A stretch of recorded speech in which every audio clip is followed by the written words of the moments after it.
the game, cause see the boxing voice. Welcome back, gang, for the first time and hopefully many more to come. Don't forget to subscribe to the YouTube channel and click on the notifications right here, this little bell, so you can get those emails every time we go live. ThaBoxingvoice.com live here with Jono Carroll, right? Yeah, indeed. So we all watched your last fight, especially our audience. I even had you in a parlay. You still got the Tevin Farmer fight, man. How happy are you, A, to be here, and have you ever been here in America? No, never even been here on holiday, so. And I have family here, which is surprising, you know. My nanny comes over once a year, so it's crazy the fact that I've never been here before. But no, I have to say it's a beautiful place. I'm looking forward to putting on a fantastic show for the crowd. And yeah, that last fight was crazy. I just didn't box to my ability, and listen, things happen for a reason. I take it as a blessing. You definitely have a high output. You were throwing a lot of punches, but in the later rounds, seemed to fade just a bit. Did you see it that way? Yeah, do you know what? I've done a lot of things wrong. That wasn't my game plan whatsoever going into that fight. My game plan was to box him and be smart, and I'd done that for the first 4 rounds, and we were boxing perfectly. And then I caught him with a big shot, and I rocked him, and I was like, I can take him out. So then I started throwing bombs at him, and I felt that I could hurt him at any time. So then instead of sticking to the game plan and sticking to me boxing, I was just throwing big shots, and then I started draining myself from throwing those big shots stupidly, you know. It's not what I'm usually capable of doing, but also there was a few little things in the background going on. Sparring wise that I wasn't up to scratch, you know what I mean? So I think I looked over that guy a little bit much, and his experience showed, you know, in the later rounds. He came on strong, so he surprised me. And but like I said before, I take that as a blessing. So it's a blessing in disguise, because I know I can't just roll over people at world level, you know what I mean? He's a tough kid. And shit, it felt like he had concrete in them gloves, man. He could bang. It was crazy.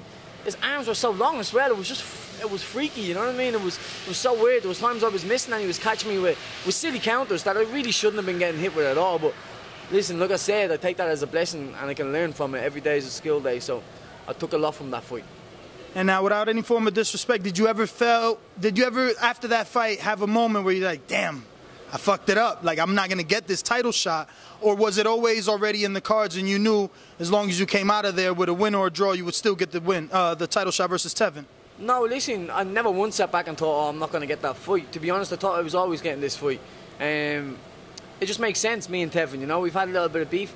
We've had a few words on social media and whatnot, but also, he's not to disrespect him, but he's a kind of boring fighter. So me, I come to bring the fight. Just water, please, pal. I come to bring the fight. So for me, it's like, it's a perfect gel of styles, you know, and styles make fights. So if you get someone in there who's just going to stand there with Tevin, it's just going to be a boring fight, you know. So listen, I'm a big believer in law of attraction, so I always had in my mind that was going to happen, and it did happen, and now here we are today, you know. Now, with this fight taking place in Philadelphia, there may be a possibility they make you cut that beard. Yeah. Some of these U.S. commissions feel that the beard is used as a cushion. Your last fight, obviously, you were able to keep it. I did have to trim it. Oh, you did have to trim it. So, I don't know. I mean, is there any sentimental value and any emotion tied to the beard, or is it just a style thing? Mate, a beard, like, it's here. It grows. I'm trimming it every single week regardless, so it doesn't matter to me if I have to trim it up. It don't make any difference. Hair comes and goes. It's like, you know what I mean? It doesn't make no difference to me. Listen, I'll shave it tomorrow if I need to. It's a world title, man. This is what dreams are made of. I'm topping the bill in the market. I don't think a little beard is going to stop me, you know? I'll shave my head if need be.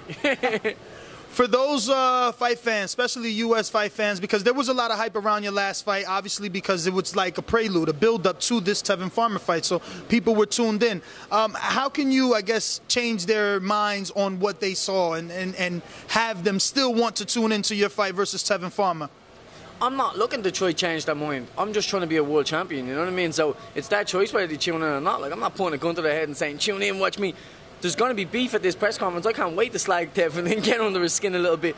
But not even that. It's like, I enjoy fighting. I will always come to bring the fight. You know, so for me, it's like, I can't say, come watch me.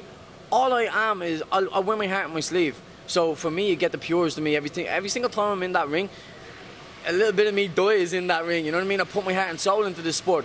So you're going to have people that are going to follow me to the end, and then you're going to have people who maybe thought I'm not up to scratch to fight for this, but hey, listen, like I said before, I took that last fight as a blessing, and that wasn't 100% me in there, you know. So for me, I'm hoping people are sleeping on me because of that last fight as well, because realistically, once you become number one in the world, it doesn't make no difference. You got a world title, people are going to come to watch you regardless. People want to be entertained as well, and I bring that little bit of excitement with me, because you never know what I'm going to do next. Shit, I don't even know what I'm going to do next, you know. So well, do us a favor, give us the education of Jono Carroll. Let us know how'd you get here, and educate us on the beef between you and Tevin. How'd that even start? He doesn't seem like a guy that starts beef, even though it's always been one between him and Gervonta on social media. So how'd you get pulled into this? I actually don't even know how I got pulled into it, to be honest. It's just like, I genuinely do not know how me and him was just start having beef. Just certain little things happened and certain things were said, and it just, one thing led to another, and it just escalated a little bit, you know. But like, a background on me is, I actually started going professional in Australia. I never chose boxing. That's the funny thing about this whole sport, and even where I am today, fighting for a world title. Like, I never chose to be a boxer. Like, this all just kind of fell into place. Like, I went into a gym in Australia and I sparred a fella who was like 4-0. He was already a pro, and I played him a little bit just from my amateur experience. And the coach asked me, would you not go pro? But I thought you always had to go to the Olympics or do something a bit more, like, you know, better than, because I broke my hand, so I just walked away from the sport. So I was out of the sport for like 2 years at that stage, and then I went pro over there, and I had 2 professional fights. Came back to Dublin for my sister's wedding, and I wasn't gonna box. Like, it was like, I just went to the gym because I enjoy boxing, I love to fight. So I just went to the gym, got a few spars, and it was actually Matchroom were putting on a big show in Dublin. We're touring the Mac, and I got into a fight with a local lad from Dublin, and it was crazy because I don't even know how that started beef either, but me and him had loads of beef too, and it was crazy.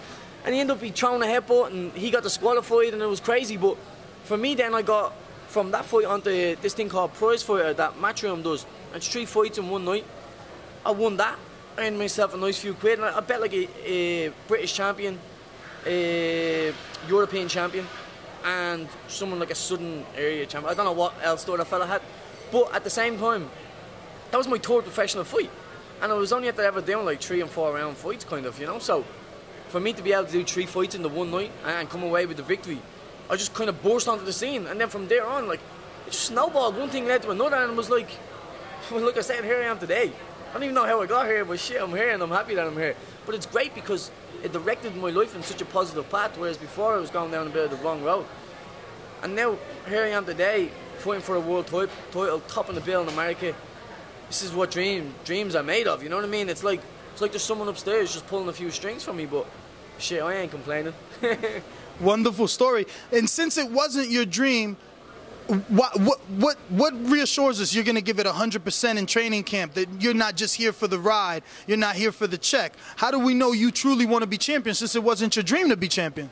No, it wasn't my dream. I'm not saying it wasn't my dream. Always as a kid, I was watching boxing. Like, my dad's obsessed with boxing. Dad absolutely loves boxing. He's a trainer, a coach in Ireland. And my granddad boxed, my uncle boxed. Like, it goes through the history of my generations. And I always watched boxing as a kid. Like, I love boxing, but I never said, oh, I'm going to be a professional boxer. Even the amateurs, I love boxing, but I didn't like the amateur sport. I liked the professional game, you know. I always wanted to be a professional.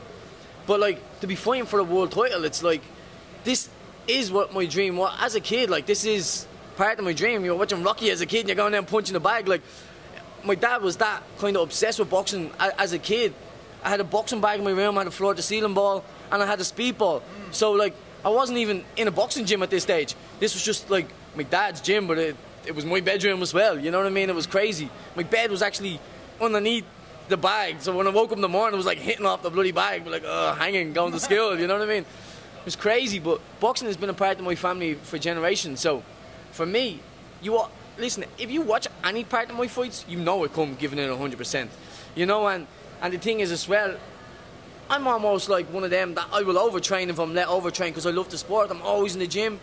Even over Christmas, I'm just constantly staying active. Like, I love the sport of boxing. And even though like I didn't choose boxing, my life always drifted back to boxing. It was like something pulled me towards boxing, you know. So I'm not saying it wasn't my dream. It's just like something that I never planned, you know, that kind of way. As an amateur, I always wanted to go to the Olympics, turn pro. That was my dream. And then I broke my hand. So I just walked away from the sport then. I was thinking, it's too late now. In Ireland, if you're out of the amateur game for a year or two, forget about it. These kids coming up are unbelievable, you know? So like I had a lot of competition there. And when I walked away from the sport, it was a sad time in my life. But like I said, when I was in Australia, I just walked back into a gym. There was always something pulling me towards boxing. So I love it. There's nothing I can do about it. It's fucking, now here I am here today, you know what I mean? It's like, it's amazing. Well, Jono, man, thank you so much for the time. Family, yes, YouTube has been cutting funding to their channels as of late, and with net neutrality going through its process, the internet is changing. If you want to keep your favorite channel intact, coming up with tons of content, and plus get hours and hours of extra content, head over to patreon.com/ThaBoxingVoice to become a member of the TBV family and help support the channel. Peace.